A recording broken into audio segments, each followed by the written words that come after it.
Jesus Cristo anuncia o fim do mundo. Quando, pois, vir de Jerusalém sitiada de exércitos, sabei que está próxima a sua devastação, porque haverá então uma tribulação tão grande como nunca houve desde o princípio do mundo até agora, nem jamais haverá. Logo depois da tribulação daqueles dias, escurecerá o sol e a lua não dará a sua luz, as estrelas cairão do céu e os poderes do céu serão abalados. Então aparecerá no céu o sinal do Filho do Homem, e todas as tribos da terra se lamentarão, e verão vir o Filho do Homem sobre as nuvens do céu, com poder e grande glória. E ele enviará os seus anjos com grande clangor de trombeta, os quais lhe juntarão os escolhidos desde os quatro ventos, desde uma à outra extremidade dos céus. Quando seria isso? Isso tudo deveria ocorrer antes que morressem todos os que teriam convivido com Jesus. E estando ele sentado no Monte das Oliveiras, chegaram-se a ele os seus discípulos em particular, dizendo: Declara-nos quando serão essas coisas, e que sinal haverá da tua vinda e do fim do mundo? Respondeu-lhe Jesus: Acautelai-vos que ninguém vos engane, porque muitos virão em meu nome dizendo: Eu sou o Cristo, a muitos enganarão. E ouvireis falar de guerras e rumores de guerra. Olhai e não vos perturbeis, porque forçoso é que assim aconteça, mas ainda não é o fim. Porquanto se levantará nação contra nação, reino contra reino, e haverá fome e terremotos em vários lugares. Mas todas essas coisas são o princípio das dores. Então sereis entregues à tortura e vos matarão, e sereis odiados de todas as nações por causa do meu nome. Nesse tempo muitos hão de se escandalizar e trair-se uns aos outros, e mutuamente se odiarão. Igualmente hão de surgir muitos falsos profetas e enganarão a muitos. E por se multiplicar a iniquidade, o amor de muitos esfriará. Mas quem perseverar até o fim, esse será salvo. E esse evangelho do reino será pregado no mundo inteiro, em testemunha a todas as nações, e então virá o fim. Mateus 24, versículos 13 a 14. Esse seria o fim do mundo. E ouvireis falar de guerras e rumores de guerras. Quando na história não se ouviu falar de guerras e rumores de guerras? Considerando a proporção dos povos de hoje com os daquela época, podemos dizer que temos atualmente menos guerras do que nos dias de Jesus. Seu povo travava uma guerra após a outra. Os povos vizinhos viviam em guerra. Os romanos, sob cujo domínio eles estavam, guerreavam continuamente. Porquanto se levantarão nação contra nação e reino contra reino. Nada mais natural naqueles dias, em que grande parte dos reinos da Europa podiam não estar uns contra os outros porque estavam sob o jugo de Roma. Hoje o número de nações contra outra é proporcionalmente muito menor. E haverá fomes e terremotos em vários lugares, mas todas essas coisas são o princípio das dores. Em que fase da história não houve terremotos? Hoje não deve haver mais do que naqueles dias. A diferença é que naqueles dias não havia notícia global instantânea como hoje, e pouco se ficava sabendo dos acontecimentos. Fome até pode haver mais hoje, porque o mundo está superpovoado. Então sereis entregues à tortura e vos matarão, e sereis odiados de todas as nações por causa do meu nome. Nesse tempo muitos hão de escandalizar e trair-se uns aos outros, e mutuamente se odiarão. Isso era muito comum naqueles dias. Não era coisa do futuro. Hoje há até menos perseguição aos religiosos, e todos os tempos religiosos foram perseguidos por outros religiosos. Ademais, as perseguições de cristãos por romanos não são confirmadas por análises históricas. Igualmente hão de surgir muitos falsos profetas e enganarão a muitos. E por se multiplicar a iniquidade, o amor de muitos esfriará. Mas quem perseverar até o fim, esse será salvo. Aí também nada de novidade. Profetas eram uma classe abundante naquele tempo, em maior proporção do que hoje. Iniquidade é pecado, ou seja, tudo que no conceito religioso estiver contra a vontade divina. Isso se multiplica em proporção à população. Se o amor referido for a religiosidade, podemos dizer que se tem esfriado mesmo. Diante de tantas provas científicas das falhas bíblicas, não poderia ocorrer outra coisa. Esse foi o ponto mais estratégico do Criador do Evangelho. Percebeu que a qualquer tempo que a igreja começasse a perder adeptos, uma parte ficaria mais crente acreditando que estivesse chegando o fim previsto, e a possibilidade de rebanhar novos fiéis seria grande. É o argumento que vemos hoje quando a religião está definhando irreversivelmente. E este evangelho do reino será pregado no mundo inteiro, em testemunho a todas as nações, e então virá o fim. Parece não haver dúvida de que não haja hoje uma nação onde nunca se tenha ouvido falar do cristianismo. Então o fim deveria ter vindo mesmo. Passemos agora para fatos mais específicos. A destruição de Jerusalém. Quando, pois, virdes estar no lugar santo a abominação de desolação predita pelo profeta Daniel, quem lê entenda. Versículo 15. Para não restar dúvida de que esse texto se refere ao cerco e destruição da cidade santa, Jerusalém, basta ler o relato de Lucas. Quando, pois, virdes Jerusalém sitiada de exércitos, sabei que está próxima a sua devastação. Lucas 21, versículo 20.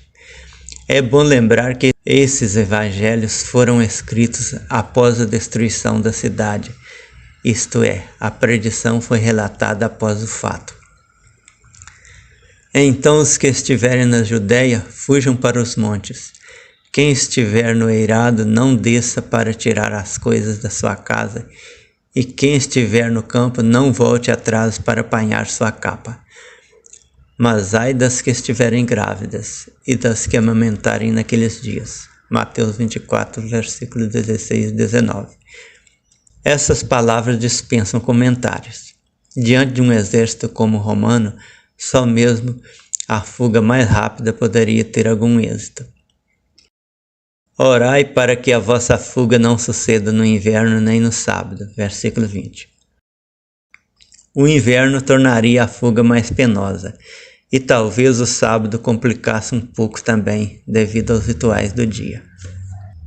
Porque haverá, então, uma tribulação tão grande como nunca houve desde o princípio do mundo até agora, nem jamais haverá. Versículo 21. É a repetição do texto de Daniel.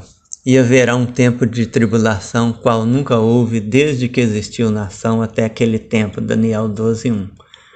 Note-se que essa tribulação não poderia repetir-se, como está escrito, um tempo, não dois tempos, qual nunca houve, nem haverá jamais. Não obstante, muitos estão ainda guardando grande tribulação. E se aqueles dias não fossem abreviados, ninguém se salvaria, mas por causa dos escolhidos serão abreviados aqueles dias. Versículo 22. Aí está a maior questão, o tempo. Quanto tempo seria? O homem vestido de linho teria dito na presença de Daniel, um tempo, dois tempos e metade de um tempo, e quando acabar a destruição do poder do povo santo, estas coisas todas se cumprirão. Daniel 12:7. Esse tempo é mencionado no Apocalipse como 3 anos e meio. Por 42 meses calcarão aos pés a cidade santa. Apocalipse 11, versículo 12. E 1260 dias. Apocalipse 12, versículo 6. Afirmam muitos intérpretes que cada dia correspondia a um ano. 1260 dias literalmente seria um período insignificante. Todos sabemos que a dispersão e a perseguição aos judeus durou séculos. Seria então mesmo 1260 anos?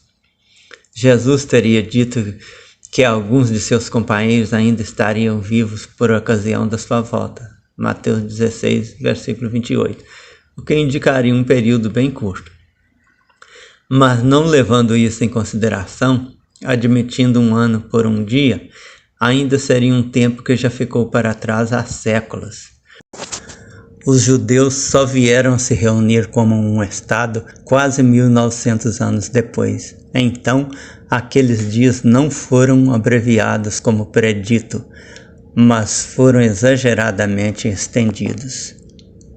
Se, pois, alguém vos disser, eis aqui o Cristo, ou ei-lo aí, não acrediteis, porque hão de surgir falsos cristos e falsos profetas, e farão grandes sinais e prodígios, de modo que, se possível for, enganaria até os escolhidos.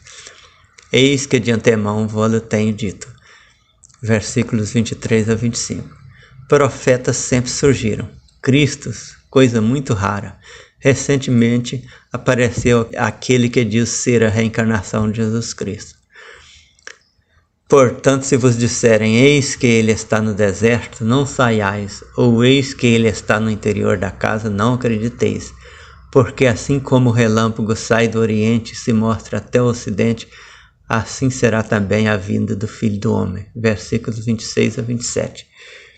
Se o mundo fosse plano e quadrado, como se cria naqueles dias, isso seria possível. Mas a realidade é que o que puder ser visto de um lado do globo não o pode ser do outro lado ao mesmo tempo. Outro engano aí mostrado é que eles, em seu mundo restrito, pensavam que um relâmpago fosse visto no mundo inteiro. Sabemos muito bem que não. Um relâmpago que ocorre em Israel não é visto no país vizinho, a não ser que ocorra próximo à fronteira. Vê-se aí o quanto estava enganado quem inventou essas palavras. Logo depois da tribulação daqueles dias, escurecerá o sol e a lua não dará a sua luz. As estrelas cairão do céu e os poderes do céu serão abalados. Então aparecerá no céu o sinal do Filho do Homem e todas as tribos da terra se lamentarão e verão vir o Filho do Homem sobre as nuvens do céu, com poder e grande glória. Ele enviará os seus anjos com grande clangor de trombeta, os quais lhe ajuntarão os escolhidos desde os 4 ventos, de uma a outra extremidade dos céus. Aprendei, pois, da figueira a sua parábola. Quando já o seu ramo se torna tenro e brota folhas, sabeis que está próximo o verão. Igualmente, quando virdes todas essas coisas, sabei que ele está próximo, mesmo às portas. Mateus 24, versículos 29 a 33. O sol deverá um dia esgotar sua energia e perder a sua luz. Entretanto, esse tempo se conta em bilhões de anos. Agora as estrelas caírem do céu é coisa para aquele tempo em que se pensava que elas fossem aquelas minúsculas bolinhas brilhantes como vemos. Hoje se sabe que uma pequena estrela tem milhares de vezes o tamanho da Terra, o que tornaria impraticável tal acontecimento astronômico. Se o Sol continua com seu brilho, as estrelas não têm como cair pela Terra, poderíamos esperar o restante dos fatos anunciados. Em verdade vos digo, teria dito Jesus, que não passará esta geração sem que todas essas coisas se cumpram. Versículo 34. Isso é que já tinha dito em outra ocasião, com outras palavras que não deixam dúvida quanto à brevidade dos acontecimentos preditos. Em verdade vos digo que alguns há dos que aqui estão, que não provarão a morte até que vejam vir o Filho do Homem no seu reino. Mateus 16, versículo 28. Quantas gerações já passaram? Não aconteceram todas essas coisas. E ainda tem muita gente acreditando que essas coisas irão se cumprir. Atualmente, vários grupos religiosos aguardam a grande tribulação. Mas, conforme esclarecido acima, ela está no passado e não pode repetir-se. Passou muito mais do que o tempo predito. Os fenômenos astronômicos não se deram, como nem é possível ocorrerem. O curioso é que tanta gente ainda acha que tudo isso virá a acontecer. A fé é cega e surda. O fim simplesmente não aconteceu como predito e os crentes não percebem.